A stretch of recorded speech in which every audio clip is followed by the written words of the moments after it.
Patriots den. Oh my goodness. Well, folks, wow, we are back. Who's we? I've been back.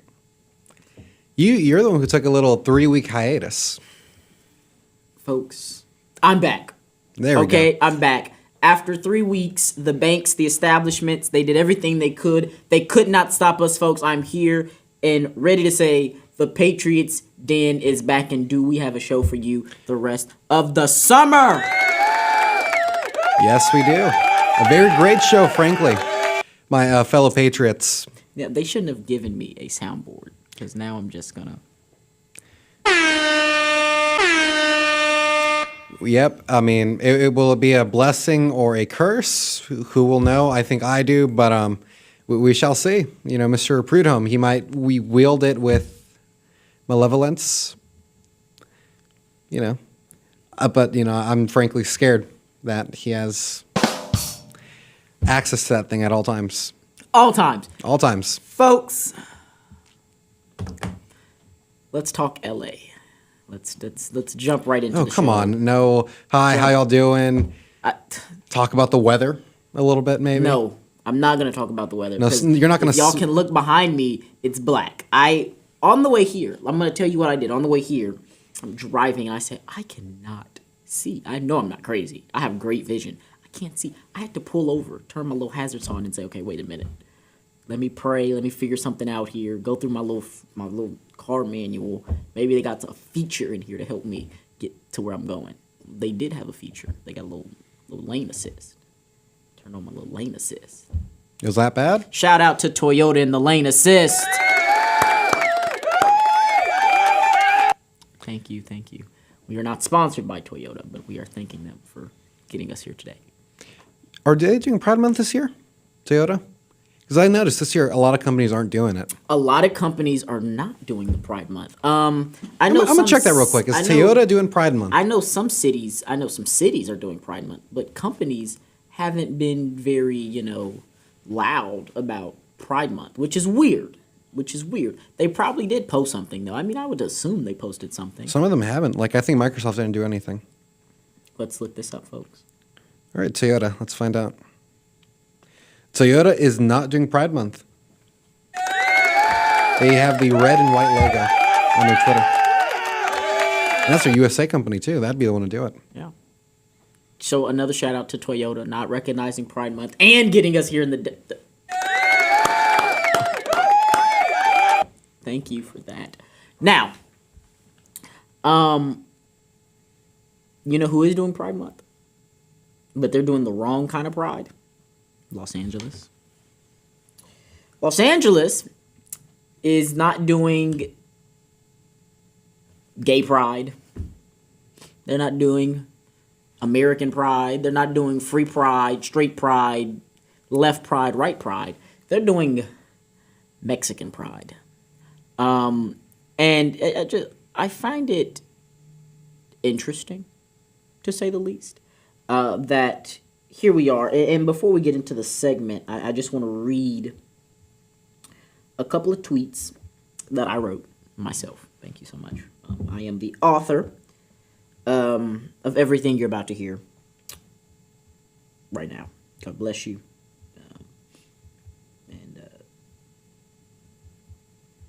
Yes. Arrest the agitators, deport the illegals, and restore law and order to America. If you burn our flag or disrespect it in any way, you have no place in our country. If you are here illegally, you need to leave on your own, or we will ensure that you do. Citizens who denounce our values should consider leaving as well. If you believe Mexican culture is superior, we encourage you to find your way there, and believe me, the American government is ready to assist you in that process. Now, many people are saying, well, break it down. What do you mean? Me and Brian have talked about this before. I have no issues with legal immigration. If you want to legally come to this nation, that's completely fine with me. If you want to protest, that is completely fine with me. We're saying protest in other places other than Los Angeles. Completely fine with me. The Los Angeles protests, where my issue comes in, is when you watch those videos, and Brian, I'm sure you've seen them as well. Yep. How many American flags have you seen in those videos? Actually, it's funny you say that. As this has gone more and more into the media, there's actually been some videos circulating where like they're passing out American flags to these protesters because they realize how bad the optics are. And these flags are brand new, straight from Amazon boxes. Like it's not even funny. Like how quickly they realize this is horrible for optics. Like, have you seen these videos where you should look for them? Like, it's genuinely funny. Like, you see these American flags, not even a day old, like straight out of the box in wrapper and everything. Yeah. Because people realize it's horrible optics to be burning flags and be waving all kinds of other countries' flags and not a single American one in sight. So, you know, credit where credit's due. They are putting American flags out there. Are they burning them every now and then? Yeah. Mm. But, I mean, you see a few more American flags there. Right. So the optics are changing, right? That now we know it's an optics game. It's always been an optics game, and we knew that. Now they're trying to really push that optics. Where the issue still stems from is the people handing out the American flags that want to change. Good for them, I guess. I'll stop you right there. When it goes even farther than that, I think this story is bigger than people realize.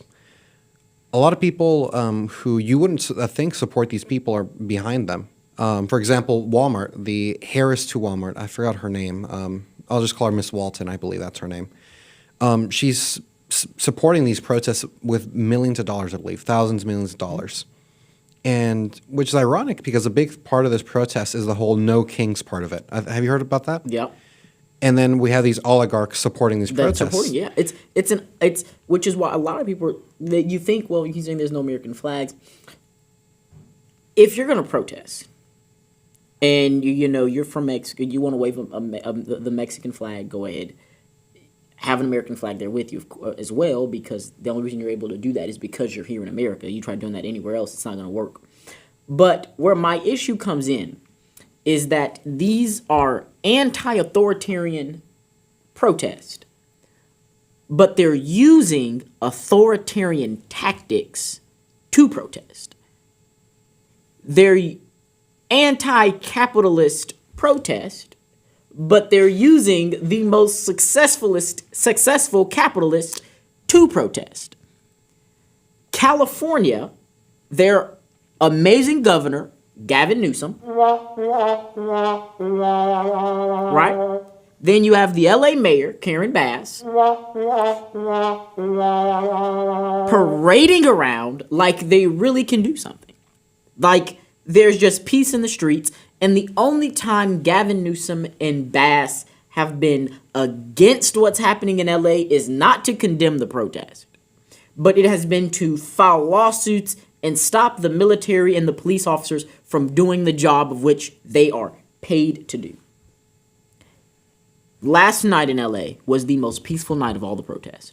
Why? Is there curfew? Marine Corps arrived, National Guard's there, curfew's now in place. Why did it take the President of the United States to send in the National Guard, the Marines? Why did all of this have to occur before you finally went, okay, let me place this curfew? The curfew is, I believe, 8 p.m. to 6 a.m. I know it ends at 6 a.m., but I believe it starts at 8 p.m. And you allow it to be peaceful. Not only do we have Gavin Newsom and Karen Bass running around, but we also see Maxine Waters, California representative, telling people to go into the ICE detention centers and start trouble. The Democrats are promoting the violence that they say does not exist. One could even say it's an insurrection. Talk to them about it. Yeah. So as I kind of mentioned earlier, I do believe these protests are artificial by their nature. The amount of corporate support, the amount of resources allotted to these people, it makes very little sense for this to be an organic protest, an organic movement. While I do believe a lot of their supporters might be organically aligned, I think it would be idiotic to say that there has been zero support from bigger powers at play here. Yeah. Not only that, but the amount of media coverage this is getting, the amount of attention this is getting, it's focusing the spotlight on these protests, which in the grand scheme of things aren't that big, frankly. They're in LA. And sure, there might be some in other cities, but for the most part, they're under control. I mean, they're trying to do one here in Houston and Austin, but as you know, Houston PD is, they want you to do something. They want you to. Houston PD's bored. I mean, they stopped giving, speeding tickets, so they have to find some other way to have fun. But yeah, no, these protests, in my opinion, are not really a symptom, but they're rather an example of these oligarchs who want to, use their power. You saw this during Black Lives Matter, for example, where you saw pallets of bricks right there next to the protests. Like, well, who delivered these bricks? Why are they there? None of these protesters have the money to buy a whole pallet of bricks. I mean, I know you don't work in construction, but let me tell you, those things are not cheap. No. So for those pallets of bricks to be there strategically right next to the protesters, that was planned out. Someone delivered those. Oh, yeah. Was it a private company? Was it the FBI? Nobody knows. It's still up in the air. Carrying a pallet of bricks as well. Exactly. That's heavy. And that kind of how I mentioned earlier with the flags, you see it again here with these protests. These, in theory, are anti-king, or pro-immigration protests. But when you look at who's funding these protests, who's giving the media coverage, and who's saying what things, you very quickly realize there's a pattern again. Very similar to the Black Lives Matter one, where people high up in power who benefit from things like illegal immigration. I mean, Walmart, as you can probably guess, benefits greatly from illegal immigration because, immigration, both legal and illegal, dilute the value of labor. It's basic supply and demand. If you have more of something and the demand stays the same, what happens to the value of that thing? It goes down because now there's more of something and demand stays the same. If you want to stay competitive, you have to sell it for a cheaper price. No. Same thing with labor. If the amount of jobs well-paying jobs isn't properly increasing with the amount of people who come in and are born, what's going to happen? Labor at best stagnates or grows slightly to match inflation, or at worst goes down in value because guess what? You're competing for a job instead of the company's competing for you.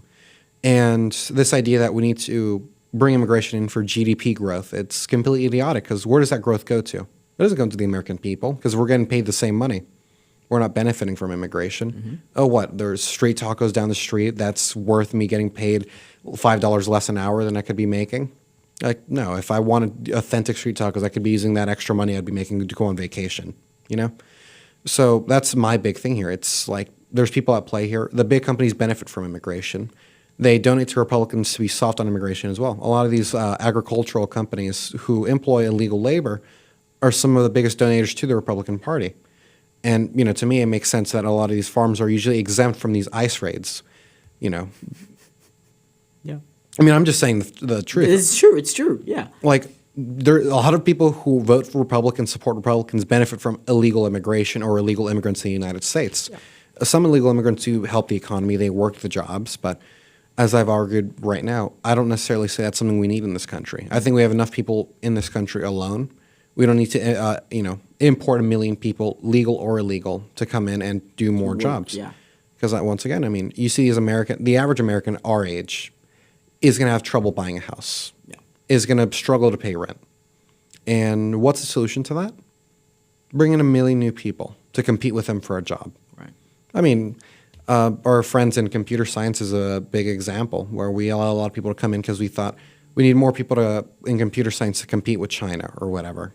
What does that do? We just dilute the pool. People Instead of investing into the education of computer science on kids, you're bringing in other people. Exactly. And not only that, but since now the smart people who can understand the market realize that, oh my God, there's so much competition, I'm not going to be able to get a good job or get much money. I'm going to go to another field. Yeah. So now you lose on organic, high-quality labor in exchange for medium to low-quality labor that artificially, meets demand. Simply because they couldn't get what they wanted. Exactly. So in my opinion, that's another symptom here of these protests, which is we need immigration to fill in jobs to keep wages low, which is good for companies, good for rich people, but for the middle and lower class, it's a horrible thing. And it's actually one thing that Bernie Sanders, funnily enough, was against the Democrats with. Bernie Sanders, funnily enough, was anti-immigration up until after 2016. I wonder why. Well, yeah, because, I mean, if you're so pro-labor, pro-worker, you, by common sense, have to realize. Yeah. Yeah, no, immigration's not good for wages. And if I'm pro-worker, I want their wages to be as high as possible. Hence, he was anti-immigration until he sold out to the Democrats after Hillary Clinton. And I want to refresh some people's memory here. If you all remember, I believe it was Joe Biden versus Donald Trump in the debate in 2024. And Trump said that these people are coming over here, and he said words that people were like, I don't understand what he meant. He said they're taking the black jobs, they're taking Hispanic jobs, they're taking the white jobs, and people started asking, what is a black job? What is a Hispanic? What is that? It's racist. No. If a area is majority African American, majority black, most of the time in America, unfortunately, it's a low income area. Yeah. When these people come in illegally, are they going to that area, or are they going to the areas in Houston we like to call the River Oaks? No, they're going to the low income communities, which just so happens to be majority minority already. And when these illegal immigrants come into these majority black areas, majority legal Hispanic areas, what do? Well, if I'm a business owner, why would I hire the legal black guy over here when I can, with Under the table cash for a lot cheaper as well, hire the illegal? That illegal just took his black job.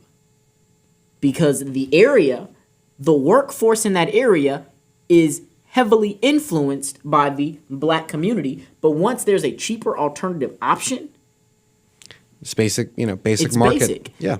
Here's the real kicker. A lot of people forget. You're not only competing against the illegal immigrant for your job, we're now competing against AI for the job. I went to Taco Bell, and I didn't get anything. My mother got something. Okay, I went to Jack in the Box and got my food.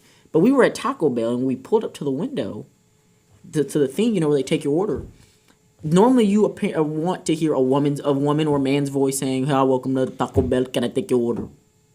Well, it wasn't. Oh yeah, now it's AI. It's AI now. AI talks and takes your order. And when we got there, there's like one person working in the Taco Bell. Their only job is to put your food in the bag. They don't even got to do nothing. Actually, I saw this one funny thing. It's not as new as you think. I think they've started doing that like for a past year now. I saw this one video where a guy went up to the drive-thru and he asked for 1,000 waters, which, as you know, are free. The AI is going to put that into the system. And the second the AI says, okay, it immediately switches to a person saying, how can I help you? So next time you go to an AI register, ask for 1,000 waters. 1,000 waters. Make them put a person on the microphone. Yeah, because I mean, and don't get me wrong, the AI, they ask more questions than a person would because it's AI. Would you like a medium or a large? Medium. And then it reads off the list of options. Because if you say something that's not within the AI's registry, it breaks. It doesn't know what to do. So you're competing against the AI, you're competing against illegals, you're competing against other people. The workforce is a very competitive field unless you're going for a job that is not necessarily that competitive. Which is crazy. Just to stay on this point. Yeah. I mean, you look at the American history. After World War II, up until the 60s, we saw some of the greatest wage growth in the United States.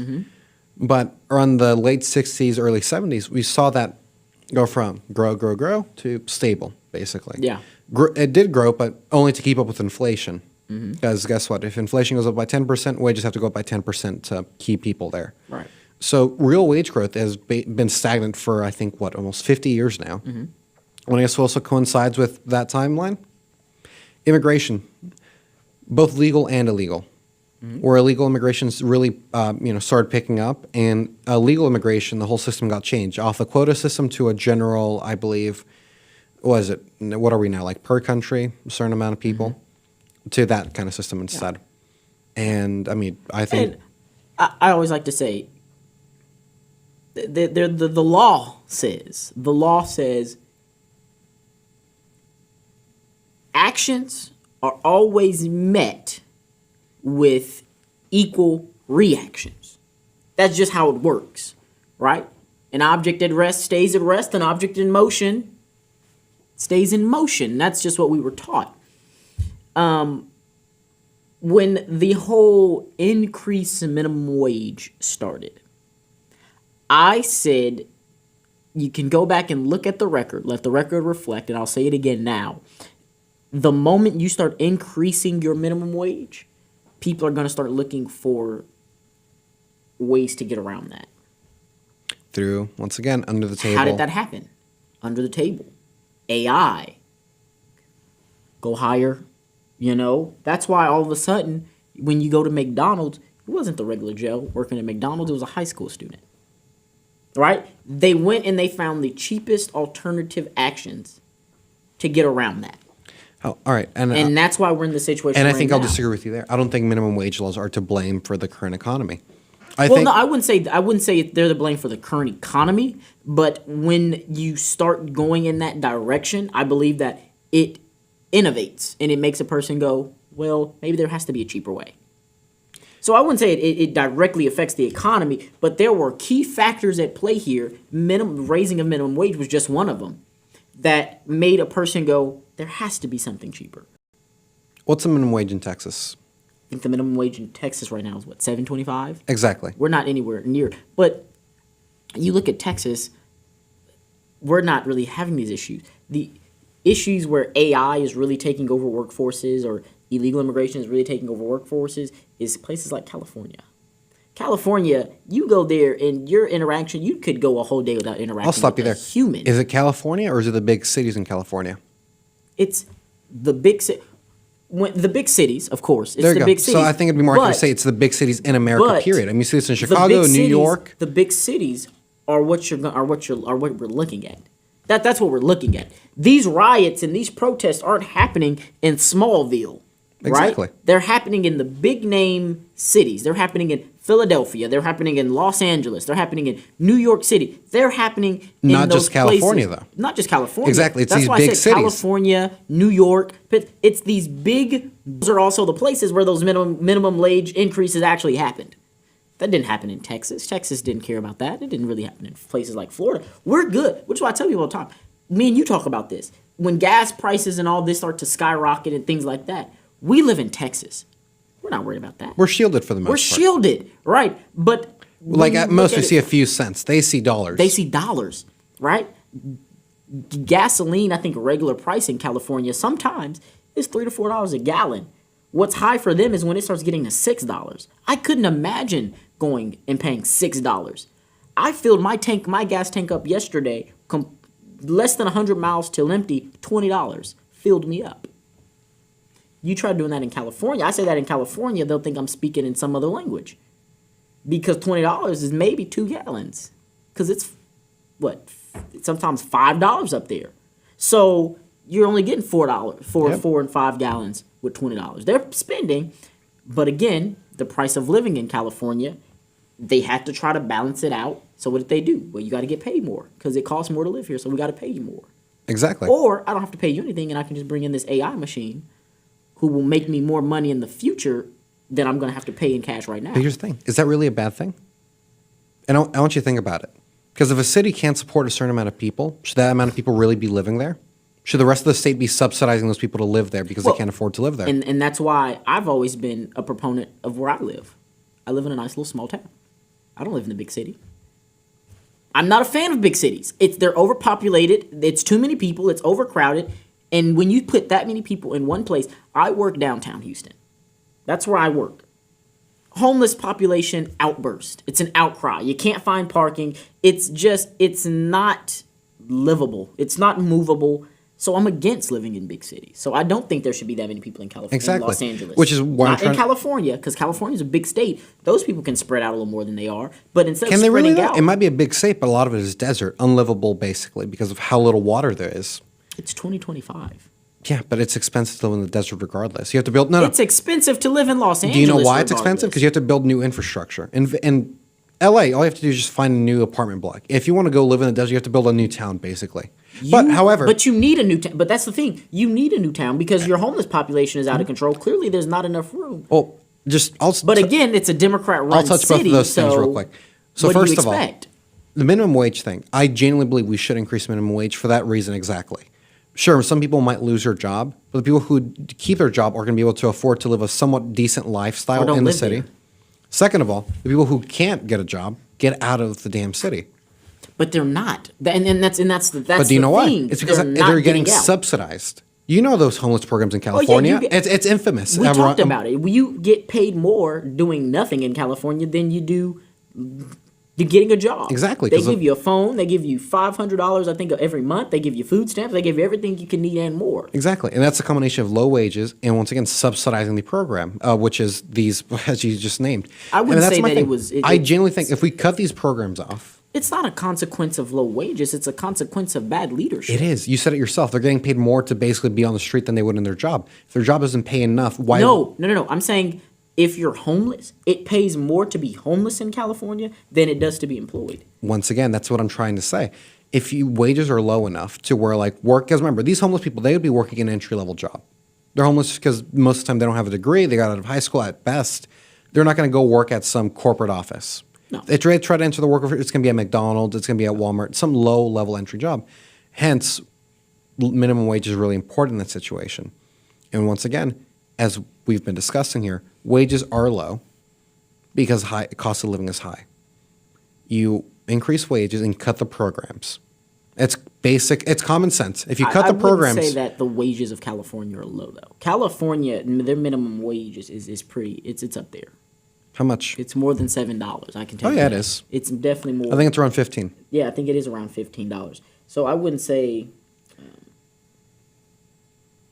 Let's look this up here.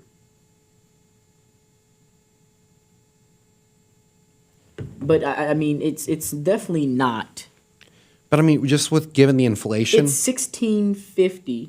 Fast food workers must be paid at least $20 an hour. There you go. $20 an hour. So well, cut the programs. That's the next step. Simple. but once again,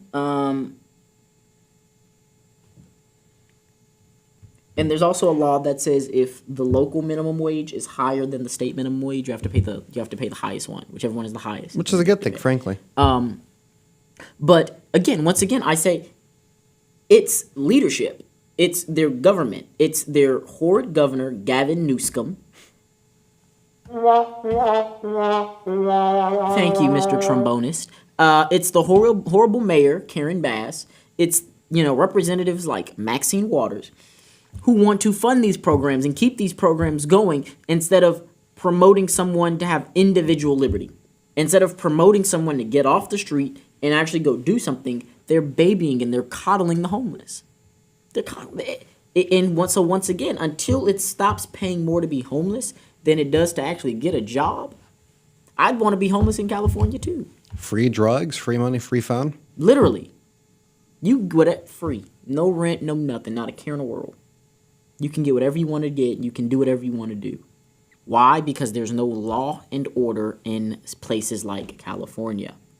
There's no law. There's a fight in New York right now. The New York's governor race and mayor's race. All these things are happening.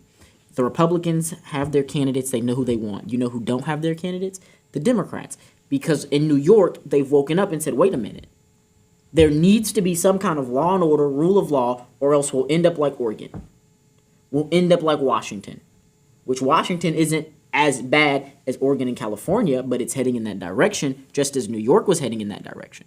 But New York has said, wait a minute, we have to reestablish law and order, which is why you have failed Congressman Jamal Bowman so scared for someone like Chris Cuomo. I believe it's Chris or Andrew, which one? Cuomo. It's Cuomo. I know there's two Cuomos. One's on CNN. Actually, they're brothers. Yeah, they're brothers. One's on CNN. One's running for office in New York. I don't know which one it is. But the one running for office, Jamal Bowman is against him. They're against Eric Adams. I believe that's his name. The mayor, right? Because these are people who are Democrats, but are all of a sudden saying, wait a minute. The route of where this party is going is not right.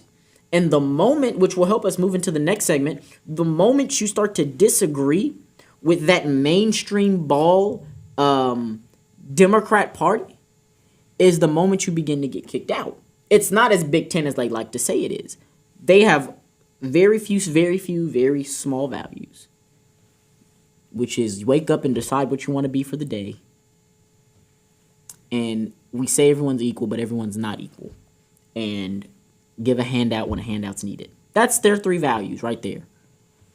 Anything beyond that, it's your Semantics. Do you need to do it now? Do you not need to do it? Right. they drop it. I mean, Pride Month is a big example of Right. that.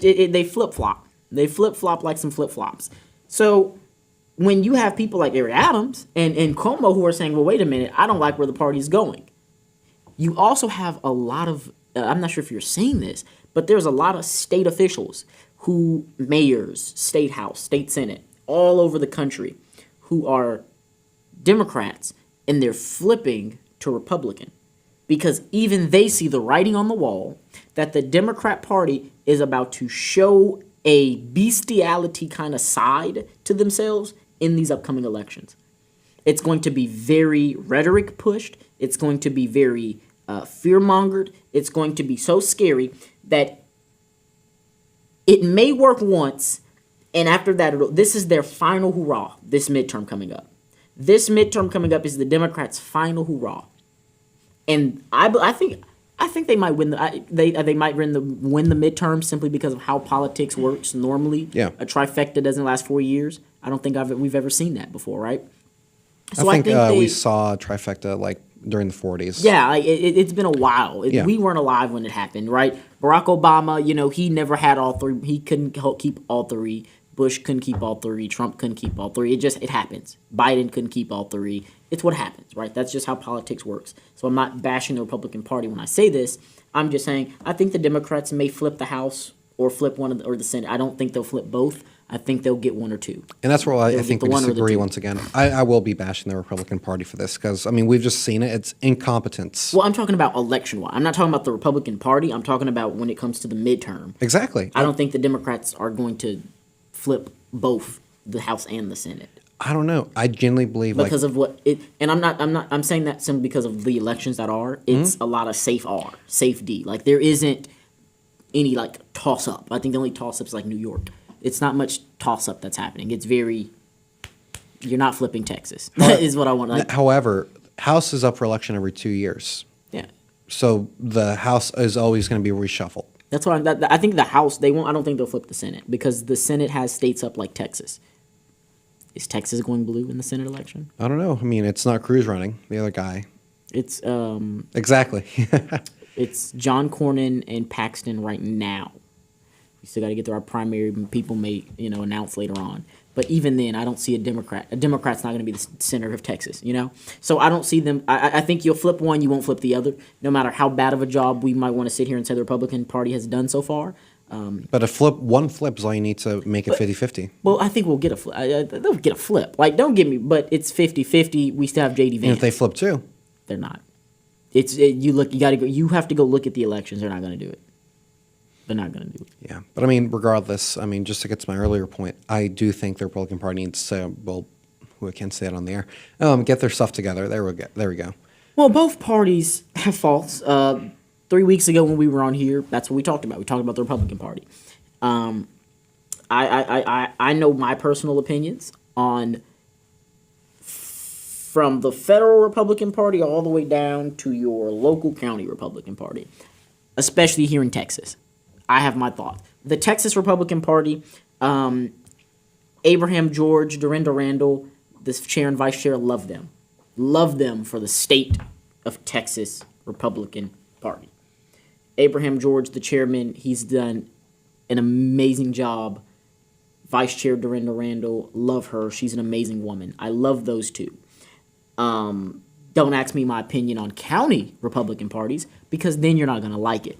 Don't ask me my opinion on the federal Republican Party because once again, then you're probably not going to like it. I was talking to some people who are Republicans in the state of Texas, and they said, we don't give our money to the Republican Party anymore. We don't give it to we give it to the candidate themselves. They'll go to the candidate's event or something like that and give it to the candidate, but they will not give it to the Republican Party simply because of, look at it.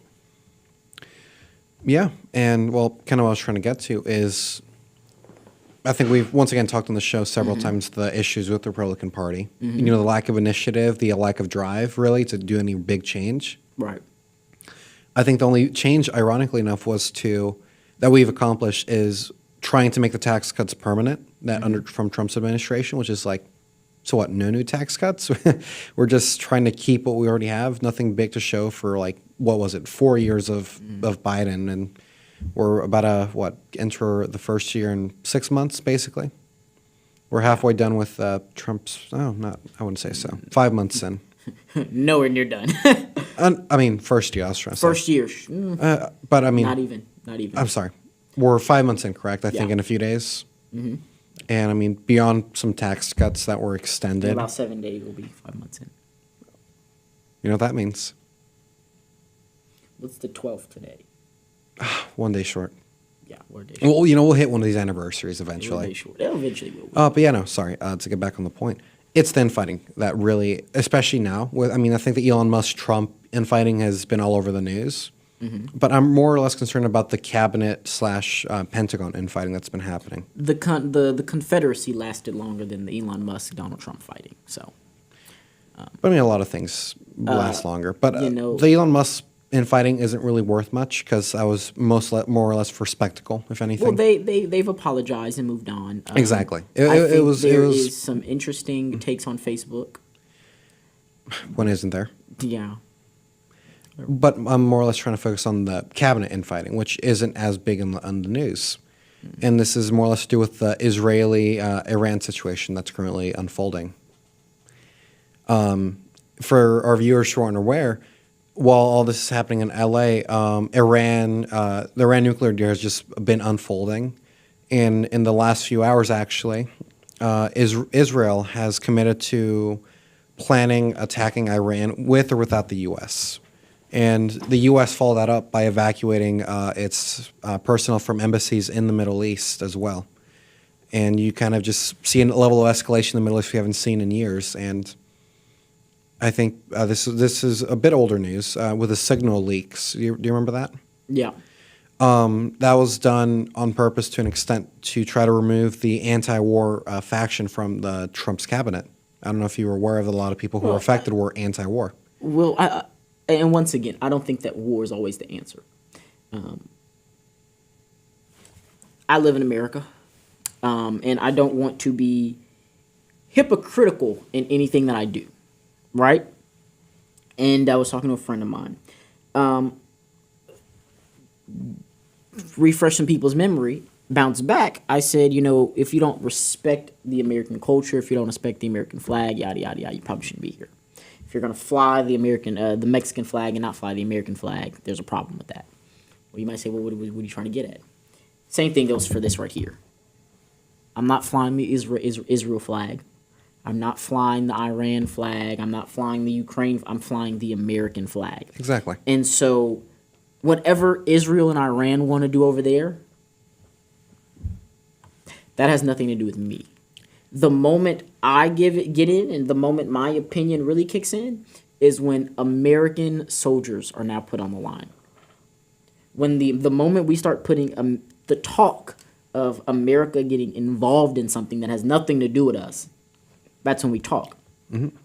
I will say Israel is the only democracy in the Middle East. But does that really matter? Israel is the only democracy in the Middle East. So if you want to argue it from the standpoint that America is supposed to be the Superman of democracy, maybe. But that's not what I'm here to argue. I'm not here to argue that America is supposed to be the Superman of democracy. I'm here to argue that America is supposed to be the Superman of America. No one else. Right? If, we gave billions of dollars to Ukraine, we give billions of dollars to Israel, we give billions of dollars to a lot of people. Right? It's time to veer off that course and put America first. How do you put America first? By putting Americans first. You don't put America first by putting Mexicans first. You don't put America first by putting Ukrainians first. You don't put America first by putting Jews first. You don't put America first by putting any other body first other than Americans.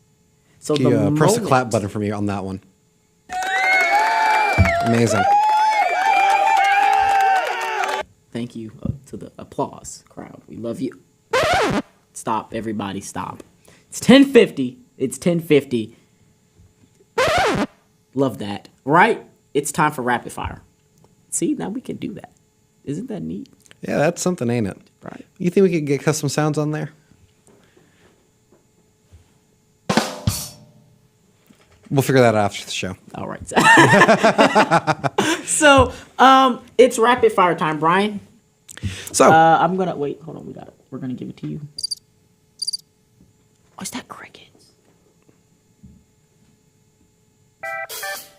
All right, folks, it's time for rapid fire.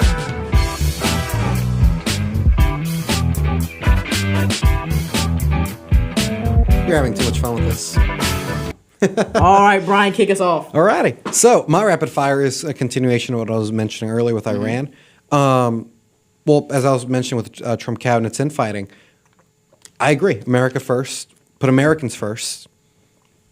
However, a lot of people in Trump's cabinet don't align with that position. A lot of them want to pull the U.S. into a war, and I'm scared we might see a rewind of what happened in World War I with the Russians and Ottomans. Are you familiar with how that war started between the two? So, a little background. The Ottoman Empire joined World War I when a bunch of politicians from the Ottoman Empire who wanted war got on a ship and sailed to Russia and attacked a Russian ship without permission from the government. But guess what? We attacked a foreign country, or the Ottomans attacked a foreign country. Foreign country retaliates, and now the entire war is at war with Russia. Mm-hmm. Because guess what? Oh, but the country attacked us back. Didn't somebody get assassinated in the beginning of that as well? Yeah, but that's how the European part of it started. Mm-hmm. That's how like Germany and Austria started fighting the Russians and French. Okay. However, the Ottomans weren't at war at the start of the war. They joined in once some pro-German politicians got on a battleship and attacked a Russian ship in port, which prompted a Russian retaliation. And at that point, the country saw the retaliation as a declaration of war. And now the entire country, even those who didn't want to go to war, went to war. And that goes to today in the United States, where I believe a faction of the U.S. Government could put troops in a part of the world where they would be in harm's way, trying to bait the United States to go into war with Iran. Because I think a lot of people right now are like very anti-war. But if Iran were to attack an American base that's in the Middle East, it changes very quickly. Because like, oh, they attacked us. But if we're provoking Iran into a response, we're trying to bait them into attacking our troops, our base, our people, I genuinely believe we're going to war at that point. Not because those small people have enough power to get us to war, but because they have the power to set up a war. If they put in Americans in Israel to protect the embassy, and Iran launches a missile strike against Israel in response to a bombing that Israel does, what's going to happen? American troops get hit by the missiles.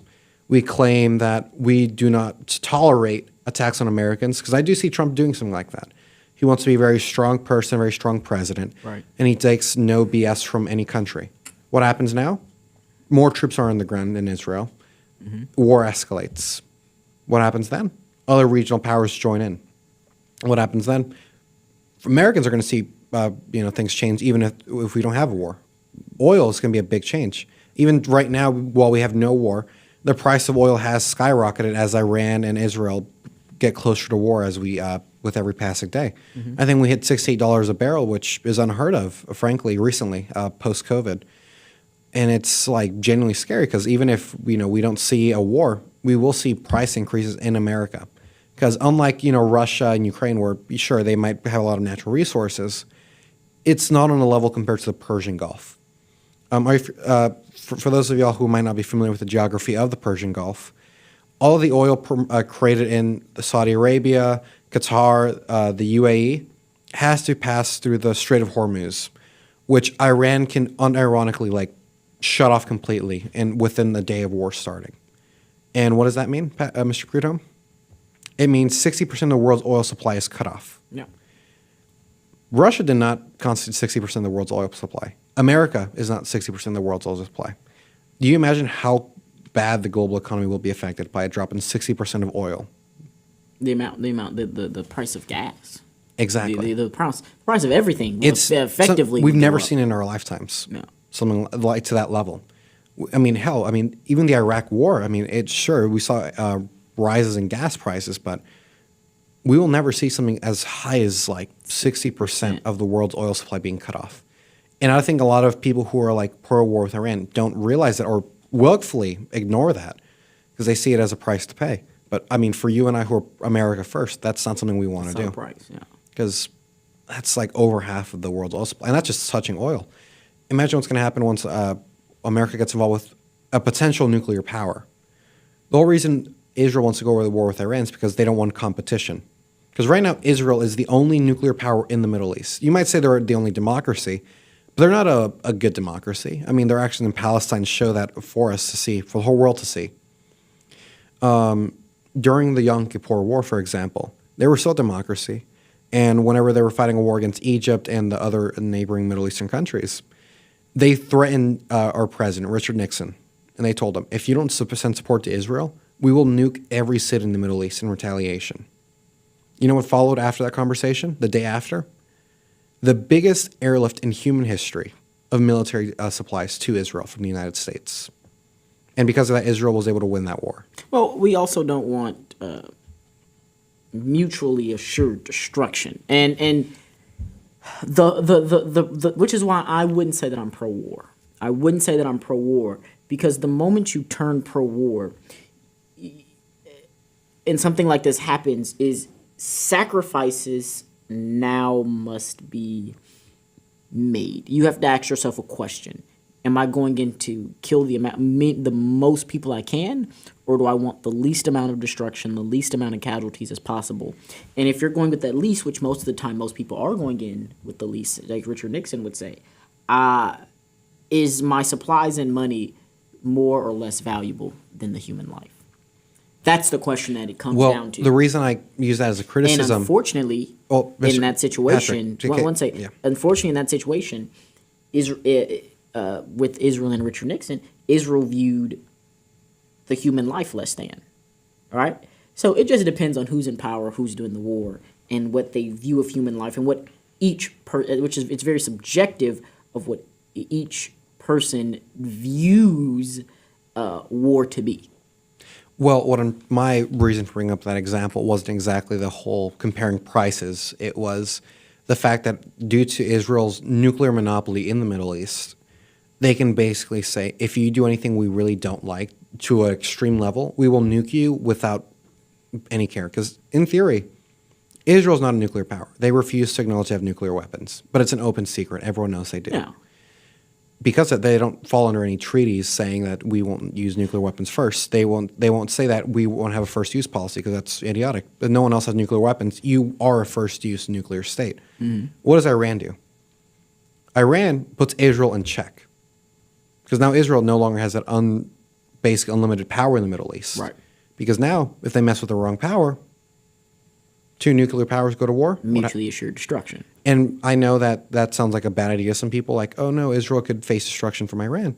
First of all, it's mutual, so they both have an interest not to do it. Both go fall down. Second of all, I do think that would be better for diplomacy in the Middle East, period. Because now you have to talk on the table. Because a war is no longer possible. Yeah, that's what, if you look at the Cold War, that's kind of what it came down to is, okay, wait a minute, this is going too far.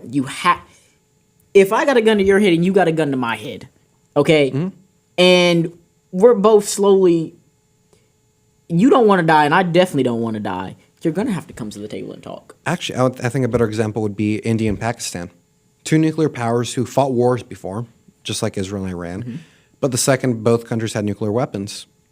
Now there's a red telephone between the two capitals. Now there's very quick communication in case escalations happen. And even when there's accidental shots fired, they very quickly go to the negotiating table and say, we don't want war. Yeah.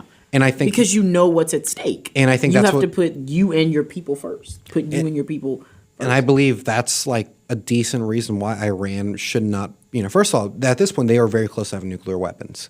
So us if they don't already have them. Exactly. So us going to war with them isn't going to stop Iran from having nukes. They probably already do if they don't already. Mm-hmm. Second of all, this is our way to decouple from the Middle East. Iran having nuclear weapons will allow us to no longer have to protect Israel. Because now Israel is going to be accountable for their actions in the Middle East. They can't just invade Syria one Sunday afternoon because they wanted to, which, fun fact, they actually did. After Bashar al-Assad left Syria, they invaded the country to take land from them. So much for a peaceful democracy. Well, they bombed Lebanon, and where American civilians were posted as well. American citizens. You know what the American government did? The Middle East is not supposed to be at peace. So the Middle East will never be at peace. But it was. Up until But it's not supposed to be. once again, says who? The good word. The moment peace comes in the Middle East, what happens, Brian? You tell me, Mr. Prudhomme. The book of Revelation is pretty clear of what happens once peace is restored to the Middle East. That means he's coming back. There was peace in the Middle East up until 1948. Why did nothing happen up until then? What? Repeat that. There was peace in the Middle East up until 1948. Why was, nothing happened until that point? When you say peace, Yeah. what do you mean peace in the Middle East? There was no wars internally in the Middle East. Just because there's no active war doesn't mean that there's peace. Because when there is truly peace somewhere, America is at peace. We're at peace. Switzerland is at peace. Those are countries at peace. The Middle East does not know peace because war was created where? In the Middle East. Some of the first wars that you think of happened where? In the Middle East. Some of the first conquerings happened where? In the Middle East. The Middle East does not know peace. So when you have a people brought up by war, created by war, you cannot hold them to the standard of accountability of not going to war because war is all they know. I would disagree. Once again, historically speaking, like the idea of war recently, only in the recent Middle Eastern war, only started after, but you cannot sit here and tell me that the Middle East has not been a place of battle. Following the end of the Ottoman Empire, when they decolonized the Middle East, and they split between the British and the French and let other parts of it become independent. I'm going to ask you this question. Go ahead. Did the Roman Empire ever touch the Middle East? Yes. How? Well, they went all the way up to Egypt. They conquered the entire Mediterranean. Okay. Did the Greek Empire ever touch the Middle East? Yes. They went. How? Iraq, Persia. They went through that part of the Middle East. They didn't go all the way down to Saudi Arabia. Conquer, right? They came in, battled. Yeah. Egypt. Did Egypt and the Middle East ever have conflict? Egypt had conflict with Israel. Yeah. Okay. Throughout history, the Middle East has been a combat zone Of external powers. Notice in all those examples, it was colonial powers coming into the Middle East. Greeks aren't Middle Eastern. Romans aren't Middle Eastern. I didn't say they were. Okay. But the Greeks of then landed in Israel, landed in the Middle East. Did they leave? Most of them did. But did their genetics leave? Yes. No. Oh, they did. The Turks kind of ethnically cleansed them. How did the Turks get there? They just Conquer. Yeah. Right? So when you have a place that's been conquered and conquered and conquered, conquering is in their DNA. That is all they know. They are the genetic children. They are their forefathers are warriors. Their forefathers are conquerors. The Middle East does not know peace. I will disagree there. It doesn't know very peace. simple question. You can't disagree with history. Well, let me explain myself. You can't just say you can't disagree and then not let me talk. All right. First of all, what kind of people live in the Middle East? Now, what ethnic group is the most? Now, you have the Jews and the Jewish and Muslim are mostly what you have right now. No, those are the religions. Arabs. Arabs. Well, Jew is a race, and when ethnicity. you say ethnicity, race, and then the Muslims are the Arabs, but it all really boils down to the religion. That's really what it is. Okay. Majority of the Middle East is Arab. Mm-hmm.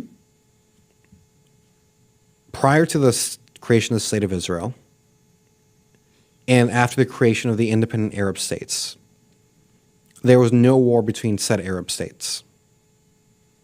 It wasn't until the creation of the State of Israel, which was fought against by exactly a lot of people. The Arab powers, right, where conflict in the Middle East returned. Because they didn't want it. So that's not a surprise. They didn't want it. They didn't want a state of Israel there. Yeah, they didn't want Israel to be recognized as the state. So I'm not surprised that created conflict. Once again, the Middle East doesn't know peace. Even when there's no war, there is always still something happening in the Middle East that is creating a tension in the air. It's a very tension-filled region is basically what I'm saying. So there is no such thing as peace there.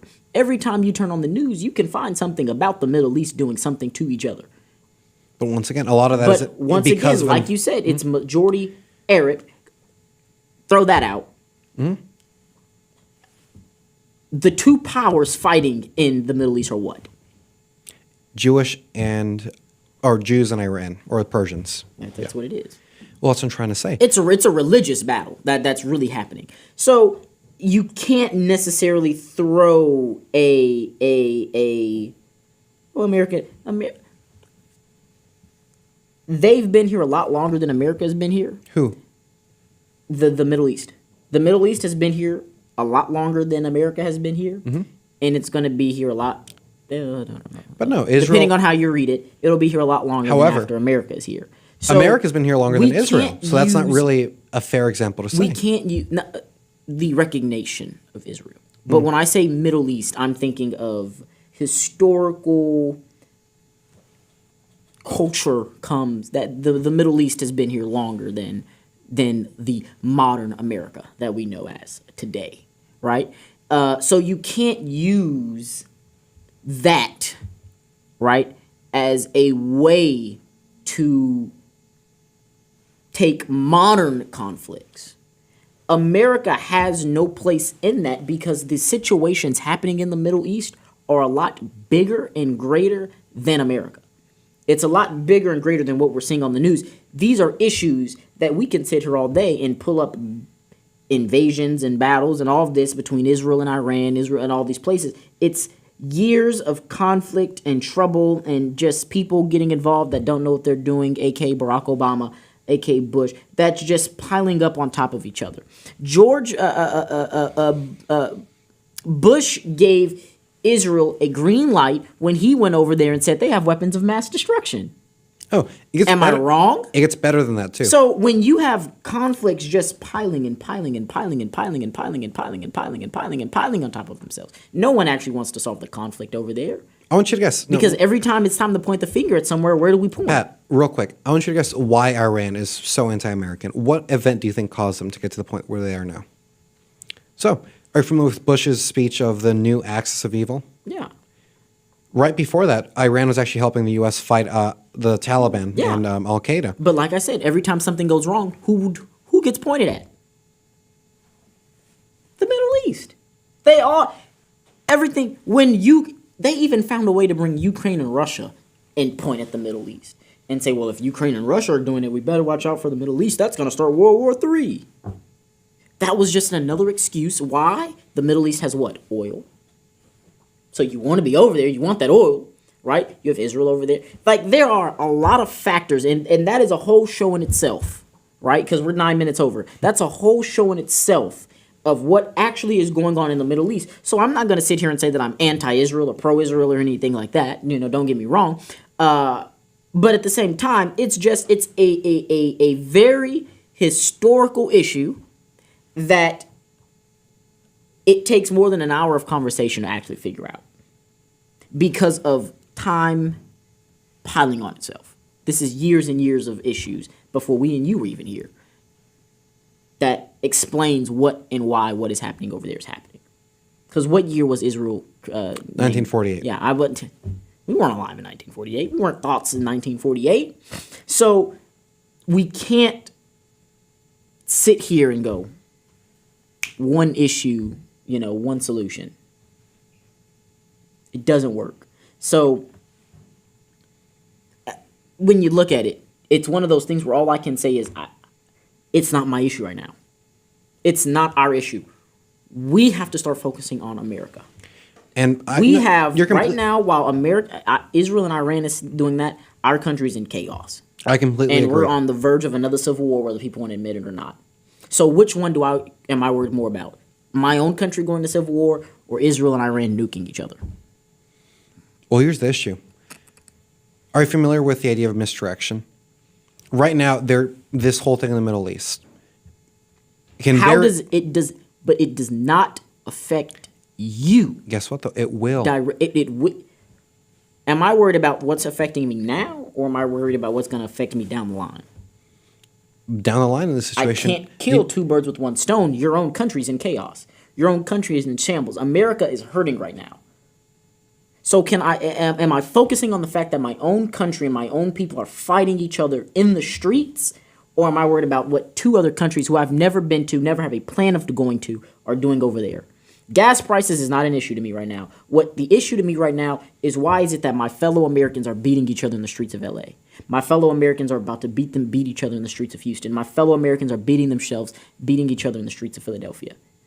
We have got to start putting America first and stop trying to be the help for everybody out there and stop looking at what everybody else is doing. I agree. Because when it comes down to us, are they helping us with our issues here? No. No. Do you think they care about what's happening here? No. So why do we continue to give them any airtime and TV time? Because they don't care about us and they're not giving it to us. Well, here's what I'm trying to say. And I completely agree. I don't disagree with putting America first.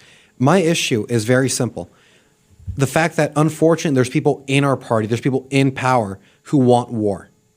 And those people are going to use that war as an excuse to mobilize American resources.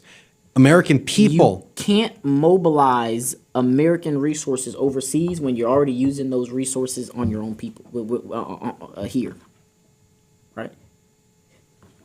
So the focus right now, yeah, you got the war-hungry people, sure, but they don't really control. They don't run as much as you want to say they run. This is a new era, right? When Bush was president, he could come out, and if he was to say there's weapons of mass destruction, America would freeze. We'd all look over in that direction. Not anymore.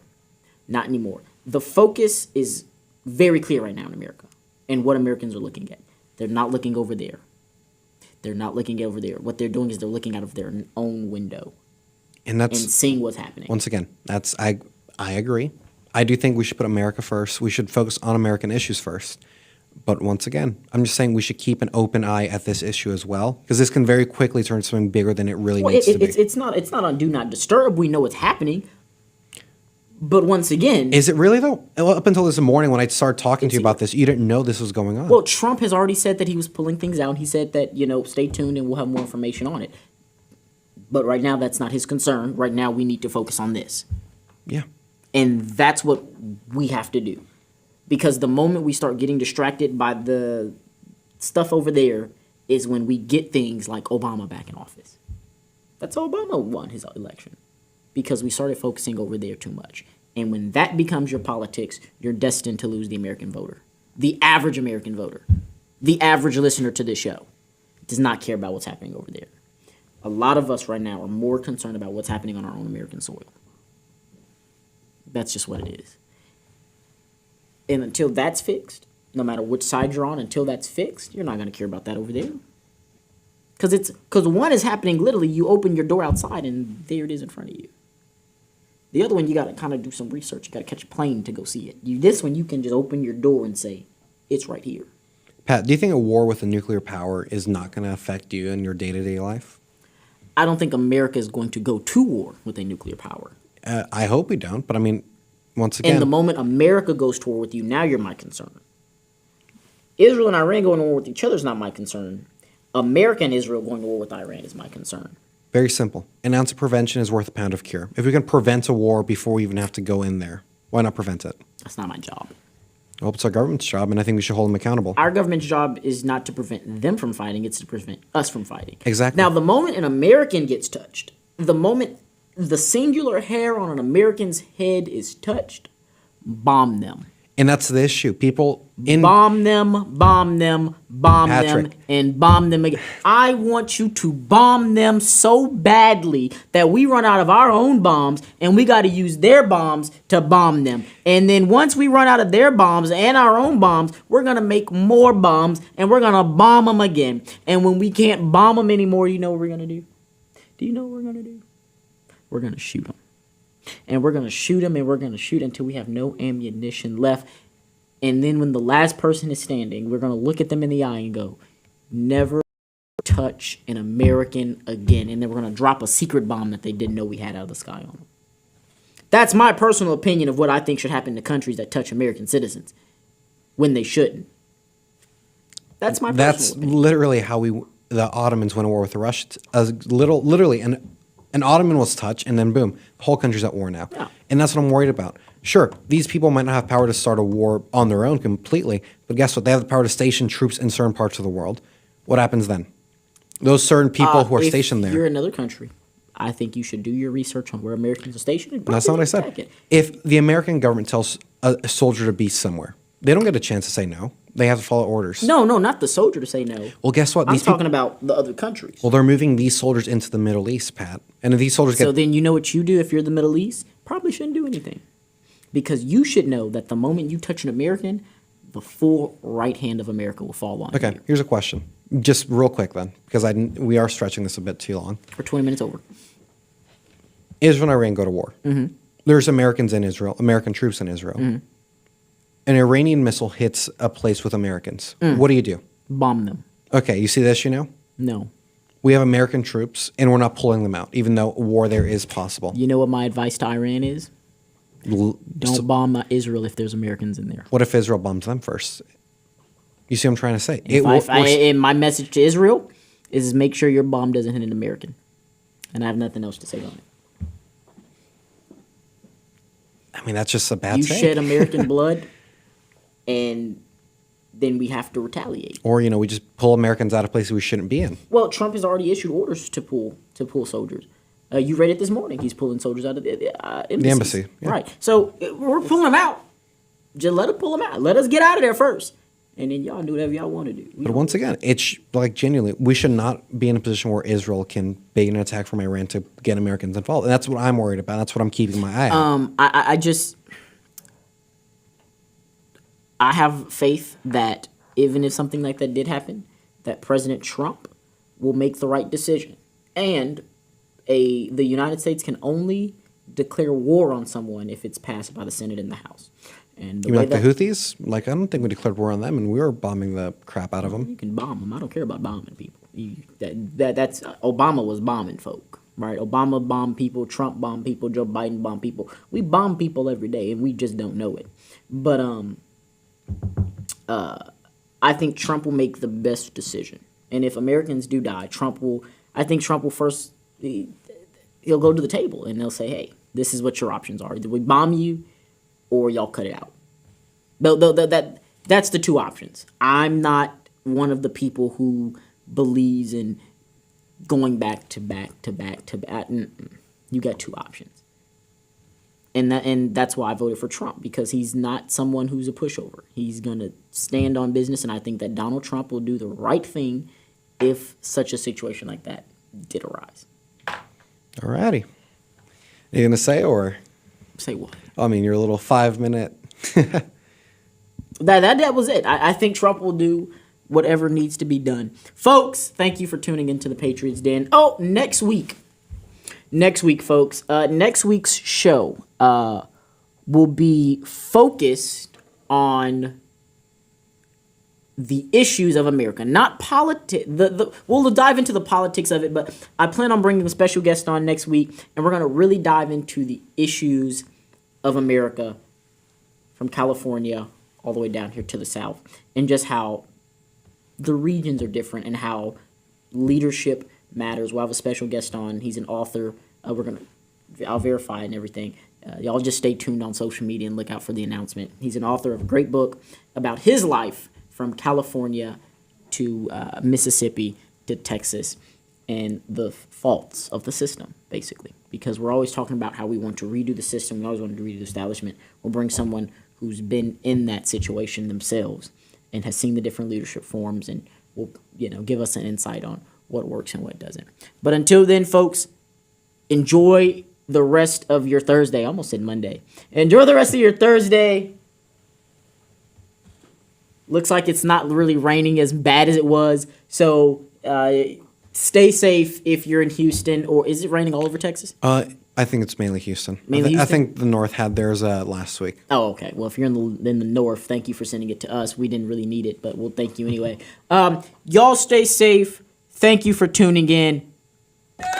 We'll catch y'all next week.